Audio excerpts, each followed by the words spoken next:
Tu cherches à comprendre alors que tout commence quand tu ressens. Ce n'est pas un don, c'est une présence et elle est déjà en toi. Le magnétisme commence toujours par la présence.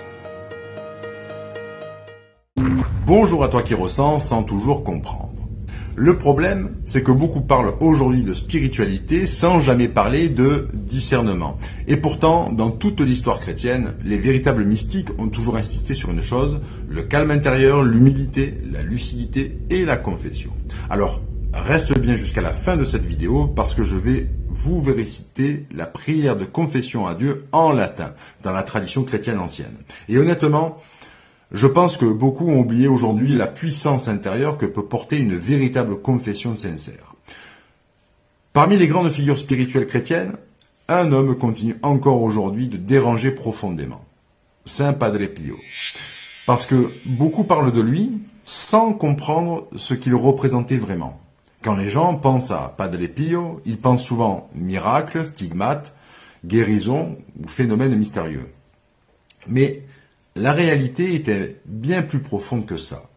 Padre Pio est né en 1887 sous le nom de Francesco Forgione, dans un petit village pauvre du sud de l'Italie, Pietrelcina.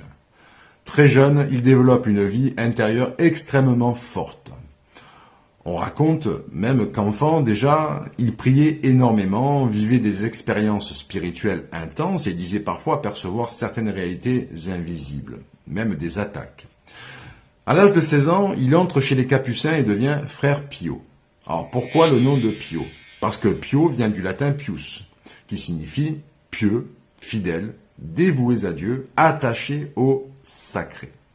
Et honnêtement, quand on regarde la vie entière de Padre Pio, ce nom semble presque prophétique, parce qu'il a passé sa vie dans la prière, dans la souffrance, dans le silence, dans la confession, dans le discernement et surtout dans une union extrêmement profonde avec le Christ. Mais ce qui touche profondément quand on étudie son histoire, c'est aussi la souffrance humaine qu'il a portée toute sa vie. Padre Pio n'était pas un homme hors du monde. Il portait la douleur des gens, il portait leurs blessures, leurs peines, leurs combats intérieurs. Et beaucoup de personnes qui l'ont rencontré racontaient qu'avant même qu'elle parle, il semblait déjà connaître certaines de leurs souffrances intérieures, parce qu'il passait sa vie entière à écouter les gens au confessionnal, parfois jusqu'à 15 ou 16 heures par jour. Et ce n'était pas seulement écouter des péchés, c'était accompagner des âmes humaines brisées, des personnes détruites par la culpabilité, la peur, la souffrance, la colère, la solitude, la honte ou certaines formes de noirceurs intérieures. Mais ce qui va bouleverser sa vie et faire connaître son nom dans le monde entier, ce sont les stigmates. En 1918, alors qu'il prie après la messe, Padre Pio raconte avoir vécu une expérience mystique extrêmement forte liée au Christ crucifié. Et après cette expérience, apparaissent sur son corps les plaies correspondant aux blessures du Christ. Les mains, les pieds et le côté. Ces stigmates resteront visibles pendant près de 50 ans. Évidemment, cela provoque immédiatement fascination, polémique, enquête, méfiance et parfois même rejet. Parce que, contrairement à ce que beaucoup imaginent, l'Église agit normalement avec énormément de prudence face aux phénomènes extraordinaires. Et ça, c'est justement du discernement. Mais malgré les enquêtes et les critiques, des milliers et puis des millions de personnes continueront à venir vers lui. Pourquoi? Eh bien, parce que ceux qui le rencontraient parlaient souvent d'une présence intérieure bouleversante, d'un homme profondément humble, profondément priant, profondément tourné vers Dieu. Et surtout d'un homme qui passait parfois jusqu'à 15 heures par jour au confessionnal parce que Padre Pio répétait sans cesse que le vrai combat spirituel commence d'abord à l'intérieur de l'être humain, dans son cœur, dans ses pensées, dans son orgueil, dans ses blessures, dans ses mensonges, dans ses peurs. Et il rappelait constamment aux gens de prier, de rester humble, de revenir au silence intérieur, de lutter contre leur orgueil, leur peur, leur illusion, leur projection et surtout de se confesser. Oui, de se confesser réellement. Parce que Pour lui, la confession n'était pas une punition religieuse, c'était une purification intérieure, une mise en lumière de soi-même, une façon d'arrêter de mentir à son âme. Et ça, c'est extrêmement profond psychologiquement et spirituellement surtout. Parce qu'aujourd'hui, voyez-vous, beaucoup veulent se libérer énergétiquement sans jamais regarder honnêtement ce qu'ils portent intérieurement. La colère, la rancune, mensonge, culpabilité, orgueil, blessures non reconnues, violences intérieures, peur, jalousie, addiction, manipulation. Et tant qu'un être humain refuse de regarder certaines vérités en lui-même, eh bien, il reste souvent en conflit intérieur. Et ce conflit intérieur finit parfois par épuiser profondément l'esprit, le corps, le système nerveux et l'âme. Mais la problématique vient surtout du fait que cela peut créer des failles énergétiques, des failles intérieures, des zones de fragilité, des blessures non guéries qui restent tranchantes comme des brèches au niveau de l'aura. L'aura qui est une coque de protection énergétique qui vous protège naturellement de la négativité extérieure sous toutes ses formes vibratoires. Et ces failles laissent parfois entrer des influences sombres, ce qu'on va appeler de la peur, de la destruction, de la colère, de la tristesse, ou bien certaines formes d'oppression, des entités qui viennent oppresser intérieurement et viennent impacter profondément l'être humain, surtout en se collant à votre âme. Et c'est précisément pour cette raison que Padre Pio rappelait constamment que la confession sincère permettait justement de remettre de la lumière là où l'être humain entretient parfois l'ombre, consciemment ou inconsciemment. Parce que le fait de se confesser, c'est se libérer. Et n'oublions jamais ceci. Notre Seigneur Jésus-Christ est monté librement sur l'arbre de la Sainte Croix afin de racheter l'humanité entière, passé, présent et futur. Par son sacrifice, il est venu racheter l'être humain du péché et ouvrir un chemin de réconciliation, de pardon et de salut.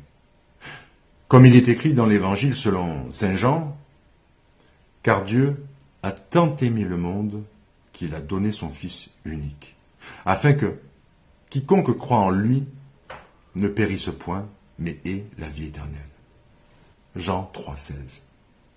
Le mal s'appuie généralement sur vos péchés, comme sur une béquille. Et tant que cette béquille existe, certaines souffrances, certaines peurs, certaines colères ou certaines formes de destruction intérieure continuent parfois de cohabiter avec l'être humain.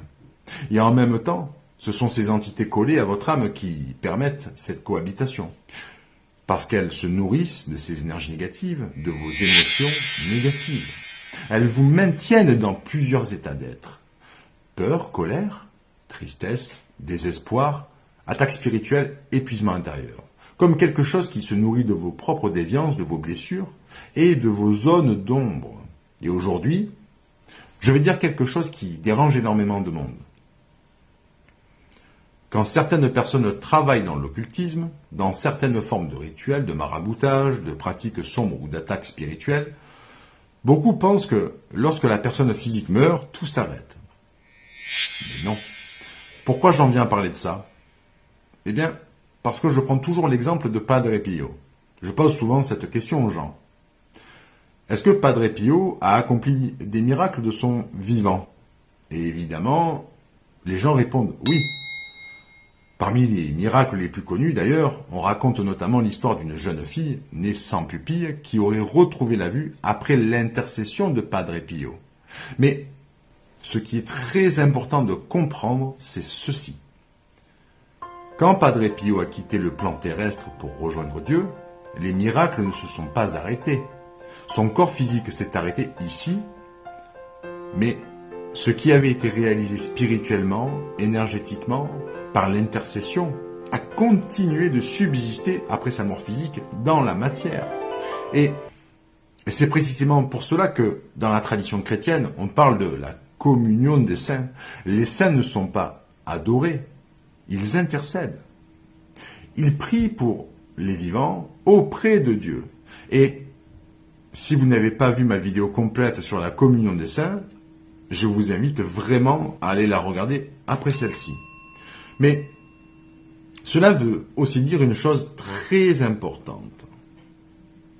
Si certaines œuvres de lumière peuvent continuer d'agir, certaines œuvres d'ombre peuvent également continuer à produire des effets. Et ça, très peu de personnes osent en parler. Dans mon travail quotidien, certaines personnes me contactent parfois après avoir vécu des situations extrêmement lourdes, profondes, inexplicables et sincèrement destructrices. Et lorsque, au fil de l'entretien, je ressens sincèrement qu'il y a quelque chose qui dépasse la simple souffrance psychologique classique, quelque chose qui semble réellement toucher les plans spirituels et énergétiques, alors nous faisons ce qu'il faut faire, avec sérieux, avec prudence, avec discernement. Prière de libération, prière de délivrance, travail de spirituel, protection, ce que certains appellent communément un exorcisme. Mais attention, contrairement au fantasme des films, un véritable travail de délivrance ne ressemble presque jamais à Hollywood. Et c'est exactement pour cette raison que l'Église agit normalement avec énormément de prudence, de discernement et de recul. Parce que, non, tout n'est pas démoniaque. Certaines souffrances relèvent du traumatisme, de troubles psychologiques, psychiatriques, de l'anxiété, de blessures profondes ou d'un système nerveux complètement épuisé. Et c'est justement ce discernement-là dont nous parlerons ensemble en fin de semaine dans une vidéo complète consacrée aux attaques spirituelles, à l'exorcisme, au discernement. Il y a la différence entre certains troubles psychologiques et les véritables situations où l'Église peut envisager un exorcisme. Alors, pensez vraiment à vous abonner maintenant parce que cette série de vidéos risque de profondément bousculer certaines idées reçues et honnêtement, je pense que beaucoup ne regarderont plus jamais ces sujets de la même manière après cette vidéo. Et maintenant, comme promis, je vais vous réciter la prière de confession à Dieu en latin. Le magnétisme ne commence pas dans les mains, il commence dans la présence. Pax vobiscum à vous. In nomine Patri et Filii et Spiritus Sancti. Amen.